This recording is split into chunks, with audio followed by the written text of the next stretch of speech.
And what does it take to be happy? An upcoming happiness class scheduled to take place here on October 22nd at Heart Class claims to have those answers. It's a class described to be about emotions, behavior, and relationships. This is the poster here. It's something you would expect to be taught by someone who has some sort of training or education background in psychology. But the man teaching these courses admits he doesn't have those credentials. The University of Toronto says it has nothing to do with this event. It's just renting out the space. The man is charging $10 for people to get into these classes. He's also telling them not to waste their time on Psychology 100 courses, psychologists or therapists. I believe I can revolutionize psychology, and I'm starting that process October 22nd. What I've done is lay out a hypothesis for what the unique biological purpose for each emotion is. And nobody's ever done that before. Mainly, as I said, because they can't do it for the group emotions without being thrown out of mainstream academia. Some may say that your posters and your classes are misleading. So how do you respond to something like that? So I don't think I'm misleading everybody. And I do tell them what my assertions are. And in the class, I lay out all of my logic in a way that they can easily understand and decide for themselves if they're right or not. They'll be able to watch relationships around them change. And they'll see for the first 4 years, for instance, that couples are very hot and heavy with each other. And then by year 5, suddenly things cool off. And I think that's the proof of my point that men stop doing fireworks after 4 years.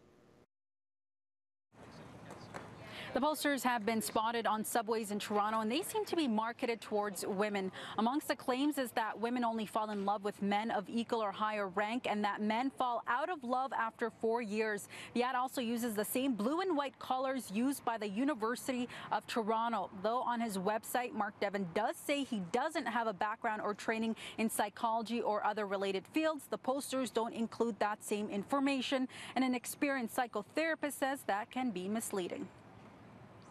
There is nowhere on the poster that it speaks to whether or not the instructor has credentials or professional designation. So from what I understand, when you go to his website, he states that he is not a trained professional, but that requires an extra layer of research. What are the dangers there for someone who does attend without knowing who the individual is or what his qualifications are? The audience assumes that the person giving the workshop is informed, experienced, and trained to be presenting the information they're presenting. The dangers of attending the class and taking information as gospel can steer people in the wrong direction. The fact that this gentleman is not trained, does not have a professional designation, is not even in the small print here. It's actually something that they would have to investigate. Is there a way to regulate classes like these?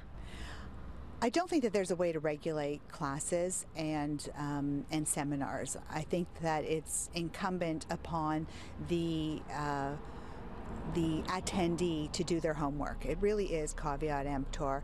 I think that you could be a tarot card reader and hang up a shingle that says that you're a therapist, and that therapy in and of itself is an unregulated profession. Devon tells me he does have an MBA from Harvard and a Bachelor of Commerce from U of T. We did reach out to the University of Toronto about the use of the colors in the posters. A spokesperson tells us there is always concern when an external organization gives an impression that their event is affiliated or endorsed by the school. And in this case, they tell us they did reach out to the organizer to express those concerns.